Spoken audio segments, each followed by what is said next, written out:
আসসালামু আলাইকুম। আমার কথা হচ্ছে, আমি শুরু থেকেই রাজনীতি পছন্দ করি না। আমি নিজেও বলছি অনেকবার তারে যে রাজনীতি ছেড়ে দেন, রাজনীতি ছেড়ে দেন।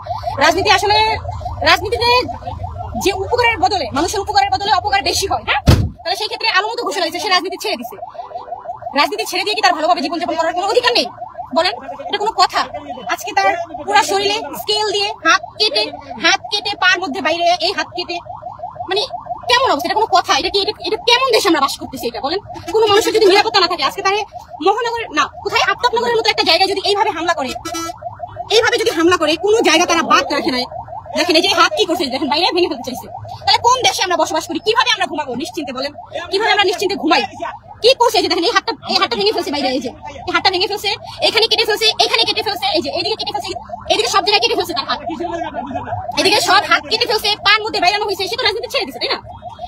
অতীতে যা করছে সব বাদ দিয়ে সে এখন স্বাভাবিকভাবে জীবনযাপন করতে যাচ্ছে, কিন্তু না, করা যাচ্ছে না। অতীতেও যেমন তার উপরে হামলা করছে, এখনো হামলা করতেছে, হাত কেটে রাখে নাই। একটা মানুষের উপরে কেন এরকম অত্যাচার হবে? তার তো ভালোভাবে বাঁচার অধিকার রয়েছে, তার ছেলে মেয়ে রয়েছে, তাকে তো কেউ বাবা ডাকে, তাই না? তার উপরে কেউ নির্ভরশীল, তার উপরে ভরসা করে অনেকগুলো মানুষ বাঁচে, তাই না?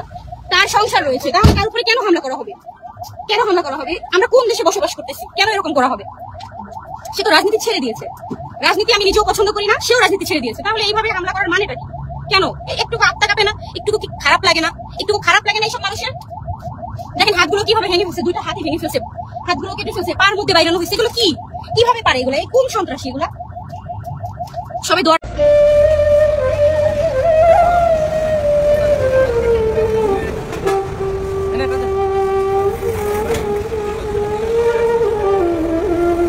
রে পা তো ধরে না রে, বলস করতে হবে পা। আপনি বলছেন ভাই, আপনি যাবেন? যান আপনি বসেন, আপনি পা। ওকে, আমজাম সামনে। হিরো আলমের অবস্থা খুবই খারাপ। ডাক্তারও পাঠিয়ে দিয়েছেন হিরো আলমকে। এমনই গুরুতর আহত হয়েছেন হিরো আলম। মেরে হাত পা কেটে দিয়েছেন দুর্বৃত্তরা। সবাই তো এখন বলছে হিরো আলম নাকি আর বাঁচবে না। ডাক্তার সাহেবও সেটা জানিয়ে দিয়েছে। বড়সড় দুর্ঘটনার সম্মুখীন হতে যাচ্ছে পুরো একটা দেশবাসী। তো এই বিষয়ে কোনো মতামত থাকলে সেটা জানাতে পারেন।